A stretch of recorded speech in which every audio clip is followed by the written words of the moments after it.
बिस्मिल्लाहिर्रहमानिर्रहीम। अस्सलामुअलैकुम। हमारे चैनल में खुश आमदीद। नाजरीन, आज आपके लिए मैं इंतहाई खौफनाक, सनसनीखेज और दिलचस्प कहानी लेकर आई हूँ। लेकिन कहानी शुरू करने से पहले आपसे गुजारिश है कि अगर आप हमारे चैनल पर नए हैं तो हमारे चैनल को ज़रूर सब्सक्राइब कीजिए ताकि आपको हमारी वीडियोस सबसे पहले मिलें। आज हमारे पड़ोस में शादी थी। शादियों में अमूमन लोग ऊंची मौसीकी सुनना पसंद करते हैं और मौसीकी भी ऐसी जो कईयों के कानों के पर्दे तबाह कर दे। मैं भी उन चंद लोगों में से एक थी जिन्हें मौसीकी से कोई लगाव नहीं होता। मैं कोई गाना सुनती तो मुझे अपने कानों में दर्द सा महसूस होने लगता और ख़ासकर ऊंची आवाज़ में तो मौसीकी सुनना मुझे बिल्कुल भी पसंद नहीं था। कुछ मजहबी रुझान भी था। इसी वजह से मैंने कभी मौसीकी की तरफ ध्यान नहीं दिया था। ना ही मैं उन लोगों पर यकीन रखती थी जो ये कहते हैं कि मौसीकी रूह की ग़िज़ा है। मेरे लिए तो खुदा ताला का ज़िक्र मेरी रूह की ग़िज़ा थी और शायद इसी वजह से मेरी ज़िंदगी में आने वाले इतने बड़े वाक़ये से मैं यूँ बच गई जैसे अल्लाह की रहमत ने मुझे आगोश में ले लिया हो। ये जुमे की रात थी जब अम्मा, अब्बा, बहन, भाई सब लोग पड़ोस में होने वाली नगीना बाजी की शादी में गए थे। मेरा तो दम घुट रहा था। हालांकि मौसीकी का इंतज़ाम साथ वाले घर में था, मगर घर करीब होने की वजह से आवाज़ बहुत तेज़ आ रही थी। तभी मैंने सोचा कि यहाँ बैठकर दिल ही दिल में कुढ़ने से बेहतर है कि मैं अपनी सहेली नादिया के घर चली जाऊँ। नादिया का घर मेरे घर के साथ ही था, मगर वो दूसरी गली के शुरू में था। यानी कि हमारी गली मुख्तलिफ थी मगर घर करीब करीब ही थे। उनके घर की तामीर भी ऐसी हुई थी कि वहाँ बैरूनी आवाज़ें कम ही आती थीं। मैंने यही बेहतर समझा कि जब तक मेरे घर वाले आते मैं अपनी सहेली नादिया के घर चली जाती हूँ। यही सोचकर मैं बिना किसी को बताए घर से निकल गई। ये भी याद न रहा कि अपना फ़ोन घर ही भूल आई हूँ और मैंने अपनी अम्मी को भी इस बारे में नहीं बताया था। वो सब मुझे शादी में जाने के लिए कह रहे थे मगर मैं ही नहीं मानी। फिर मुझे अपने हाल पर छोड़कर वो सब लोग चले गए। मैं जानती थी नादिया भी मेरे जैसी तबीयत की मालिक है। वो अक्सर शादियों में नहीं जाती थी। मैं यही उम्मीद लेकर कि नादिया भी घर पर ही मौजूद होगी उसके घर चली गई। मैंने जाकर जैसे ही दरवाज़ा बजाया तो दरवाज़ा फ़ौरन खुल गया। नादिया की आदत मजाक करने की थी। मैं समझी कि आज भी वो मजाक ही के मूड में है, मगर जैसे मैंने आवाज़ दी तो घर में कोई नहीं था। मुझे हल्का सा डर भी लगा, मगर फिर ये सोचकर मुतमईन हो गई कि नादिया के घर वालों के साथ हमारा बरसों पुराना रिश्ता था। कोई शक वाली या डरने की बात नहीं थी। मैं बेधड़क अंदर वाले कमरे में चली गई, मगर जैसे ही दरवाज़ा खोला वो कमरा भी खाली पाया जहां नादिया मौजूद होती थी और ये उसके पढ़ने का भी कमरा था। नादिया को ना पाकर मैंने वापस जाने का सोचा, मगर फिर दूसरे कमरे से किसी के गुनगुनाने की आवाज़ सुनकर मैं उस तरफ गई। मैं जानती थी ये नादिया ही होगी जो तन्हाई में बैठकर गाने गा रही है। और फिर वैसा ही हुआ जैसा मैंने सोचा था। जैसे ही मैंने उस कमरे में कदम रखा मेरी नज़र नादिया पर पड़ी। नादिया तो आज बला की हसीन लग रही थी। उसे देखते ही मेरी आंखें मानो खुल गईं। लाल रंग के जोड़े में वो किसी परिस्तान की परी लग रही थी। नादिया, तुम यहाँ बैठी हो, मैं तुम्हें पूरे घर में ढूंढ रही हूँ। मैंने नादिया से खफकी जाहिर करते हुए कहा। अरे हाँ, मैं तो बस तुम्हारा ही इंतज़ार कर रही थी। नादिया ये कहकर मेरी आंखों में आंखें डालते खड़ी हो गई। वो मुझे गैर मामूली तरीके से देख रही थी, जैसे मैं उसकी दोस्त नहीं बल्कि दुश्मन हूँ। मुझे उसका ये अंदाज़ अजीब सा लगा, मगर मैं कुछ नहीं बोली। फिर वो मेरे लिए खाना लेने किचन में चली गई। उसने मुझसे कोई बातचीत नहीं की। मैं हैरान परेशान थी कि आखिर आज नादिया को हो गया। आते ही मुझे खाना खिलाने की पेशकश कर रही है। खैर, माले मुफ्त दिले बेरहम। मैं भी तो शादी में नहीं गई थी। घर वाले मेरे लिए कौन सा खाना ले आते जो मैं उनकी उम्मीद पर भूखी बैठी रहती। नादिया खिला रही थी, यही बहुत है। मैं टांग पर टांग रखे बैठ गई। पास ही पड़ा एक रिसाला उठा लिया और उसे पढ़ने लगी। अभी 2-3 मिनट ही गुजरे थे कि नादिया किचन से बरामद हुई। उसके हाथ में जहाज़ी साइज़ की ट्रे थी जिसमें मुख्तलिफ किस्म के खाने छोटी छोटी प्लेटों में डाले गए थे। नादिया, तुमने तो कमाल ही कर दिया। मैं सीधे होकर बैठते हुए बोली। हाँ, आज मैंने तुम्हारे लिए ज़बरदस्त किस्म का खाना बनाया है। नादिया ने खुशी से कहा। जाओ, तुम बाथरूम से जाकर हाथ धो आओ, तब तक मैं तुम्हारे लिए चटनी वगैरह लाती हूँ। ये कहकर नादिया दोबारा किचन में चली गई। मगर मुझे अजीब सा लग रहा था। आज तो नादिया का रवैया मुझसे हद से ज़्यादा अच्छा था, मगर मैं शक नहीं करना चाहती थी। हाथ धोकर वापस आई तो देखा नादिया चुप बैठी मेरा इंतज़ार कर रही थी। मैंने खाना शुरू किया तो वो मुझे टिकटिकी बांधे देखने लगी। ऐसे क्या देख रही हो नादिया? मैंने उलझकर पूछा। यूं ही देख रही हूँ कि तुम कितनी खूबसूरत हो। आज से पहले मुझे अंदाज़ा ही नहीं हुआ। नादिया का लहजा पुरस्रार सा था। मगर नादिया, ये क्या बात हुई? तुम तो ऐसी बातें नहीं करती। तुम तो बड़ी ही लावाली तबीयत की मालिक हो। मैंने नादिया को याद दिलाया, मगर उसने मेरी किसी बात का जवाब नहीं दिया। आओ, मैं तुम्हारे लिए एक तोहफा लाई हूँ। ये कहकर नादिया ने मेरा हाथ पकड़ लिया और खाना खाने के फौरन बाद मुझे दूसरे कमरे में लेकर गई। दूसरे कमरे से होते हुए हम छत पर पहुंच गए। मैंने देखा नादिया आज हद से ज़्यादा खुश लग रही थी। ऊपर छत पर पहुंचकर उसने एक दीवार पर पड़ा कपड़ा हटाया, जो कि अमूमन यहाँ ना होता था। मैं ये देखकर हैरान रह गई कि नादिया के घर में ये कपड़ा, दीवार और अलमारी कहाँ से आ गई। मैं तो यहाँ रोज़ाना आती जाती थी। मैंने ऐसा अलमारी वाला कपड़ा कहीं नहीं देखा जिसे हटाते ही अंदर से ये अलमारी खुलती हो। नादिया, तुमने मुझे पहले इस खजाने के बारे में क्यों नहीं बताया? मैंने नादिया से पूछा, जो मेरे सामने बड़ी सी अलमारी खोले खड़ी थी, जिसमें मुख्तलिफ किस्म के ज़ेवरात और कपड़े मौजूद थे। नादिया, क्या ये सब मेरे लिए है? मैंने हैरत से पूछा। हाँ, ये सब तुम्हारा है। इसमें से जो चाहो ले लो। मैं जानती हूँ कि तुम एक पर्दा करने वाली लड़की हो। तुम मेरी इन चीज़ों का गलत इस्तेमाल नहीं करोगी। इसी वजह से मैं तुम्हें ये तोहफे देना चाहती हूँ। क्या मतलब नादिया? तुम तो मुझसे ऐसे बातें कर रही हो जैसे मुझसे पहली बार मिली हो। मैंने उलझते हुए कहा, ऐसी कोई बात नहीं है। मैं तो तुम्हें रोज़ देखती हूँ अपने घर की छत से। तुम्हें तिलावत करते, नमाज पढ़ते देखकर मुझे बहुत खुशी होती है। नादिया के लहजे में हसरत भी थी और खुशी भी। उसकी बातें मुझे हैरान कर रही थीं। फिर उसने मुझे लाल रंग के कंगन उस अलमारी से निकाल कर दिए और बोली, अगर तुम ऐसे ही रहीं, मैं तुम्हारा बहुत ख्याल रखूंगी, हर पल पर तुम्हारा साथ दूंगी, कभी तुम्हें अकेला नहीं छोड़ूंगी। ये कहकर नादिया खामोश हो गई। तब मुझे याद आया कि काफ़ी वक्त गुजर चुका है। मैं तो घर से मोबाइल भी नहीं लाई, जबकि घर में अम्मा अब्बा मुझे ढूंढ रहे होंगे। मैंने उन्हें नहीं बताया था कि मैं नादिया के घर जा रही हूँ। अरे नादिया, मुझे अब जाना होगा। अम्मी अब्बा को बताए बगैर ही यहाँ आ गई हूँ।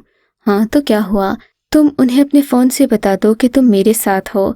फिर जब वो शादी से वापस आ जाएंगे तो तुम भी घर चली जाना। अभी तो वो शादी में ही होंगे, नादिया ने कहा। लेकिन नादिया, मैं अपना मोबाइल घर छोड़ आई हूँ। मुझे अब्बा का नंबर भी ज़बानी याद नहीं। अब क्या करूँ? अरे, इसमें फ़िक्र वाली कौन सी बात है? रुको, मैं अभी तुम्हारे घर से जाकर तुम्हारा फ़ोन ले आती हूँ। अगर मैंने तुम्हें भेजा तो तुम वापस नहीं आओगी। ये कहकर नादिया मुझसे पूछे बगैर ही नीचे सीढ़ियों की तरफ भाग गई। अभी मैं उसके पीछे पीछे उतर ही रही थी कि वो फूली सांसों के साथ वापस आती दिखाई दी।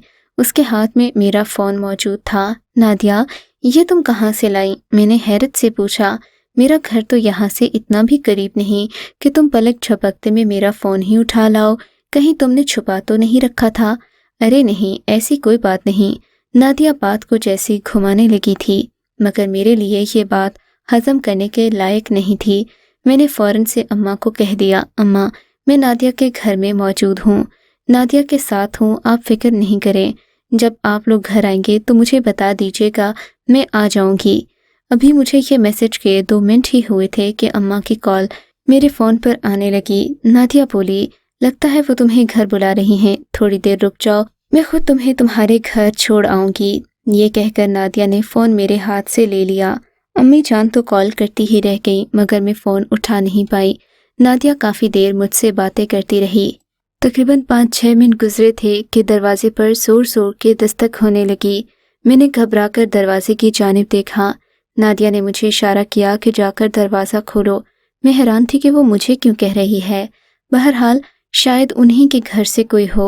मैंने जाकर दरवाज़ा खोला तो ये देखकर मैं हैरान भी रह गई और परेशानी भी हुई कि सामने अम्मी जान खड़ी थीं, मगर उनके चेहरे पर गुस्से के तेवर थे। वो बहुत परेशान लग रही थीं। अम्मी जान, क्या हुआ है? आप इतने गुस्से में क्यों हैं? मैंने हैरानगी से पूछा। बेशर्म, बेगैरत, क्या मोहल्ले में मेरा नाम कटवाएगी? اس اکیلے ویران گھر میں تو کیا کر رہی ہے، جبکہ گھر کے لوگ بھی شادی میں گئے ہیں اور تیری سہیلی اور سہیلی کے گھر والے بھی شادی میں گئے ہیں؟ تجھے شرم نہیں آتی بے وقوف لڑکی؟ اماں نے مجھے چٹیا سے پکڑ لیا۔ ارے اماں، کیا بات کرتی ہو؟ میں یہاں اکیلی نہیں آئی تھی، نادیہ میرے ساتھ ہی تھی، اس نے مجھے کھانا بھی بنا کر دیا ہے۔ میں نے اماں کو لاکھ سمجھانا چاہا مگر وہ مجھے بالوں سے پکڑ کر سیدھا گھر لے گئیں۔ ان کے تو غصے کی انتہا نہ تھی۔ گھر لے جا کر ابھی جبکہ بھائی اور ابا جان گھر نہیں آئے تھے، انہوں نے مجھے الگ کمرے میں بند کر لیا اور مجھ سے تفتیش کرنے لگیں۔ بتا، کس سے ملنے وہاں گئی تھیں؟ میں نے منع بھی کیا تھا کہ اکیلے گھر سے مت نکلنا، مگر تو ناٹک کرتی ہے۔ یہ پردے داری سب سمجھتی ہوں میں جانتی ہوں کہ تم نے کسی سے دوستی کر لی ہے، اسی کے لیے اسی کے حکم پر یہ سب ہو رہا ہے نا؟ اماں جان آنکھیں دکھاتے ہوئے بولیں، نادیہ تو میرے ساتھ میرے سامنے ہی شادی میں آئی تھی اور تو مجھے بتا رہی تھی کہ تو نادیہ کے ساتھ ہے۔ تیرے خیال میں اتنی بے وقوف ہوں کہ تیری اس بات پر یقین کر لوں گی؟ یا تو نے نادیہ کو بتایا نہیں کہ وہ میرے سامنے نہ آئے، یا پھر اسے تو نے اس منصوبے میں شامل نہیں کیا۔ اماں جان نہ جانے کیا کیا کہہ رہی تھیں اور میری سمجھ میں کچھ نہیں آ رہا تھا۔ اس دن تو میری خوب پٹائی ہوئی۔ مجھے نادیہ پر غصہ آ رہا تھا کہ اس نے میرے ساتھ دھوکہ کیا، حالانکہ وہ بھی اپنے گھر میں میرے ساتھ موجود گپ شپ لگا رہی تھی۔ میں نے اسے خود دیکھا تھا۔ پھر وہ شادی میں کس وقت گئی میں نہیں جانتی، شاید جب وہ موبائل لینے کے لیے میرے گھر گئی تھی اسی وقت اماں جان کو چہرہ دکھا کر واپس چلی گئی ہو۔ نادیہ پر مجھے سخت غصہ آ رہا تھا۔ سوچ لیا کہ اب کبھی اس سے بات نہیں کروں گی۔ اگر دوستی میں خلوص اور اعتبار ہی نہ ہو تو وہ دوستی کس کام کی؟ لیکن اگلے ہی دن نادیہ کسی کام سے ہمارے گھر آ گئی۔ میں تو اس سے ملی تک نہیں، اپنے کمرے میں بیٹھی تھی۔ اماں سے اس کی باتوں کی آواز میرے کانوں میں پڑ رہی تھی۔ وہ اماں سے یوں ہی ہنس ہنس کر باتیں کر رہی تھی جیسے وہ عموماً کیا کرتی تھی۔ مجھے اس پر غصہ آنے لگا، مگر میں کمرے سے باہر نہیں گئی، نہ ہی میں اس سے ملاقات کرنا چاہتی تھی۔ پھر وہ میرا پوچھتی خود ہی میرے کمرے میں آ گئی۔ میں نے اسے سلام تک نہیں کیا، تب حیرت سے مجھے دیکھ کر بولی، ارے بھائی کیا بات ہے؟ آج کل تو تمہاری ناراضگی ہی ختم نہیں ہوتی۔ کل بھی میں تمہیں بلانے آئی تھی مگر تم نے دروازہ نہیں کھولا، اور اب تم نے مجھ سے ملنے سے انکار کر دیا ہے۔ نادیہ میرے گلے میں باہیں ڈالتے ہوئے بولی تو مجھے اس پر اور غصہ آنے لگا۔ میں نے ساری بات اس کے گوش گزار کر دی۔ نادیہ، تم نے مجھے بے وقوف بنایا، آخر اماں سے ڈانٹ پڑوا کر تمہیں کیا مل گیا؟ میری بات کے جواب میں وہ ہکا بکا رہ گئی۔ یہ تم کیا باتیں کر رہی ہو؟ میں تو کل شادی میں گئی تھی، تمہیں بھی بلانے آئی تھی۔ مجھے پتا ہے کہ تمہارے ساتھ کیا ہوا ہے، آنٹی نے مجھے سب بتا دیا ہے، لیکن میں خود حیران ہوں کہ میں تو آنٹی کے ساتھ ہی شادی میں گئی تھی، پھر تم مجھ سے میرے گھر پر کیسے ملیں؟ اب مجھے کچھ گڑبڑ لگنے لگی۔ اگر اس وقت گھر میں نادیہ موجود نہیں تھی تو وہ کون لڑکی تھی جس نے مجھ سے باتیں بھی کیں، مجھے کھانا بھی کھلایا؟ کیا وہ میرا وہم تھا یا میں پاگل ہو گئی تھی؟ بہرحال میں نے امی جان سے معافی مانگ لی، انہیں کہا کہ میری غلطی ہے، آئندہ ایسا نہیں ہوگا۔ نادیہ کو بھی سمجھا دیا کہ تم مجھے میسج کر کے بتا دیا کرو جو بھی بات ہو، تاکہ ہم اس سے آگاہ رہیں۔ میں نہیں جانتی کہ تمہارے پڑوس سے کوئی لڑکی تمہارے گھر آ گئی تھی، لیکن ایسا کیسے ہو سکتا ہے؟ ہم سارے محلے والوں کو جانتے تھے۔ نادیہ کی کوئی ہم شکل لڑکی میں نے آج تک نہیں دیکھی تھی، پھر وہ لڑکی کہاں سے آ گئی میری سمجھ سے باہر تھا۔ بہرحال اس بات کو 2-3 دن گزر گئے، میں اور نادیہ دونوں ہی اس بات کو بھول گئے، مگر میں جب بھی اس واقعے کو یاد کرتی تو مجھے گھٹن ہونے لگتی۔ ایسا لگتا جیسے میں اس دن نادیہ سے نہیں بلکہ کسی اور عورت سے ملی ہوں، مگر وہ کون تھی اور کیا چاہتی تھی میری سمجھ میں کچھ نہیں آیا۔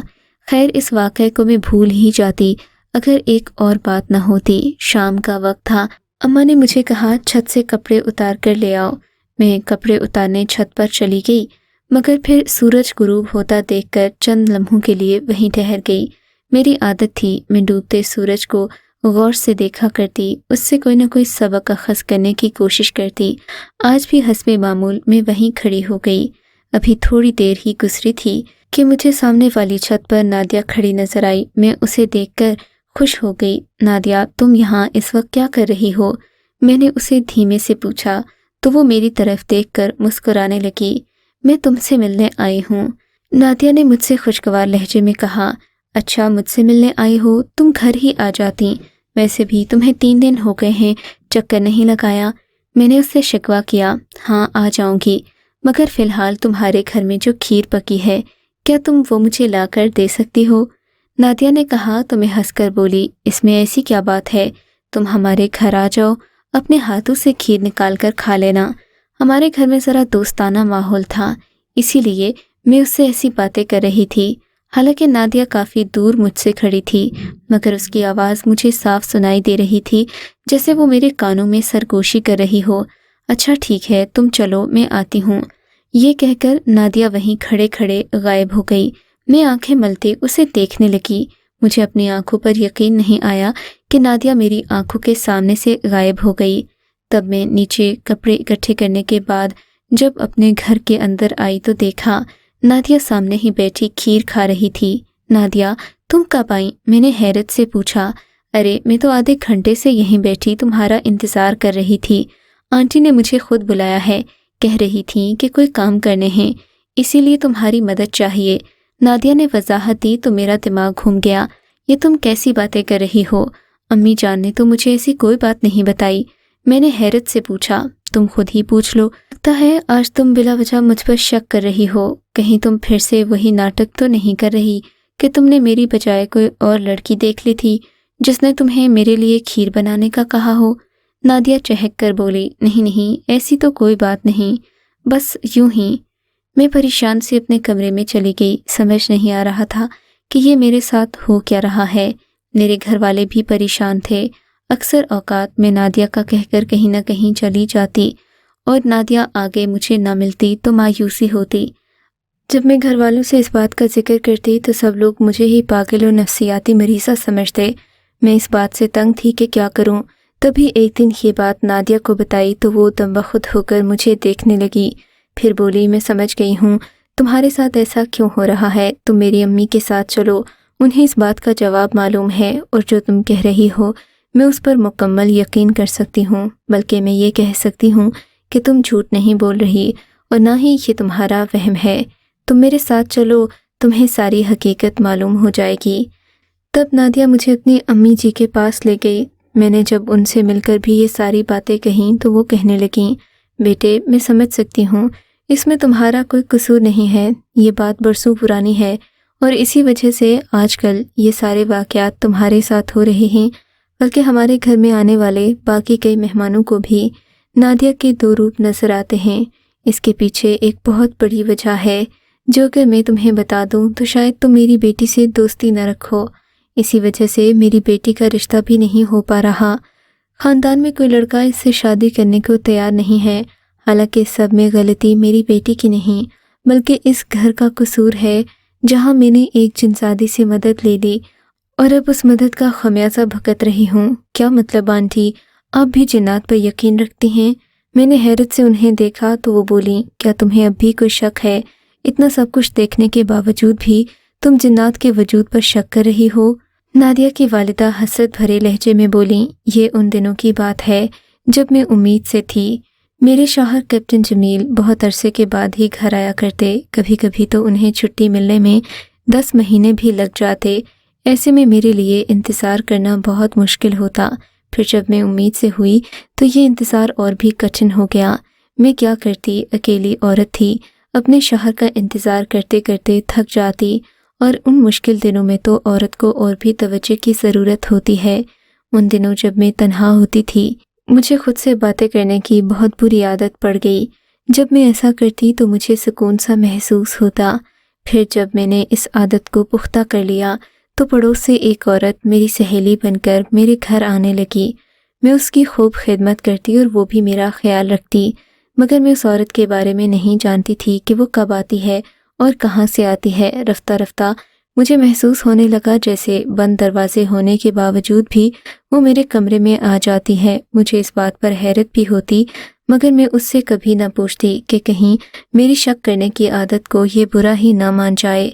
मगर ये जब बहुत ज़्यादा होने लगा तो मैंने उस औरत से पूछ ही लिया, मगर जैसे ही मैंने ये सवाल किया उसके बाद उसने मेरे घर आने से इनकार कर दिया। बल्कि मैंने उसे मोहल्ले में दोबारा नहीं देखा। कुछ अरसे के बाद मुझे अपने ही घर के एक कोने में ایک حاملہ عورت بیٹھی نظر آئی جو درد سے کراہ رہی تھی۔ میں اسے دیکھ کر حیران رہ گئی۔ میرے گھر میں میرے علاوہ اور کوئی عورت نہیں تھی۔ غرض یہ کہ میں جو بھی کرتی مجھے ویسی ہی ایک عورت اپنے گھر میں نظر آتی۔ میں یہ دیکھ کر پریشان تو ہوتی مگر کچھ کہتی نہیں تھی، کیونکہ بظاہر اس عورت نے مجھے کوئی نقصان نہیں پہنچایا تھا۔ وہ تو ایک ایسی ہستی تھی جس کے بارے میں کسی سے کہہ بھی نہیں سکتی تھی، اور اس نے مجھے کوئی نقصان نہیں پہنچایا تھا، بلکہ وہ میری اب بھی غیبی طریقے سے مدد کر رہی تھی۔ یوں دن گزرتے گئے اور میں اپنی پیاری سی بچی کی ماں بن گئی۔ لیکن جب میری بچی پیدا ہوئی اس کے بعد ہی کچھ عجیب و غریب واقعات میرے ساتھ ہونے لگے۔ میں جب پالنے میں دیکھتی تو مجھے اس کے ساتھ اسی جیسی ایک دوسری بچی بھی بیٹھی نظر آتی، جبکہ ایسا نہیں تھا۔ میں اپنی بچی کو اچھی طرح پہچانتی تھی۔ اس کے ساتھ ایک ہم شکل بچی اور ہوتی جسے میں اکثر غلطی سے اپنی بیٹی سمجھ لیتی۔ مجھے سب سے بہت ڈر محسوس ہوتا، لیکن ابھی تک نہ ہی میری بچی کو کوئی نقصان ہوا تھا، نہ گھر میں کوئی غیر معمولی واقعہ۔ میں نے سوچا ایسا نہ ہو کہ اس سب کی شکایت کر کے میں اور زیادہ مشکل میں پھنس جاؤں۔ تب میں خاموش رہی اور آہستہ آہستہ یہ واقعات خود ہی ختم ہوتے گئے۔ لیکن اب بھی نادیہ کا دوسرا روپ اکثر لوگوں کو نظر آ جاتا ہے۔ میں نہیں جانتی کہ اس کے پیچھے کیا وجہ ہے۔ وہ آصف جو ایک دو دن مجھے نظر آیا اور اس کے بعد اس نے مجھے اپنی صورت نہیں دکھائی، یا پھر اس گھر میں کوئی آصفی اثرات ہیں۔ مگر اب میں اس کا حل تلاش کرنے کی کوشش کروں گی۔ یہ کہہ کر نادیہ کی والدہ تو خاموش ہو گئیں، مگر مجھے نادیہ سے ڈر لگنے لگا۔ وہ دن اور آج کا دن میں نے نادیہ سے ملاقات کی اور نہ ہی راہ و رسم بڑھائے۔ نہ جانے کیوں مجھے لگتا ہے جیسے نادیہ کوئی انسان نہیں بلکہ نادیدہ مخلوق ہے۔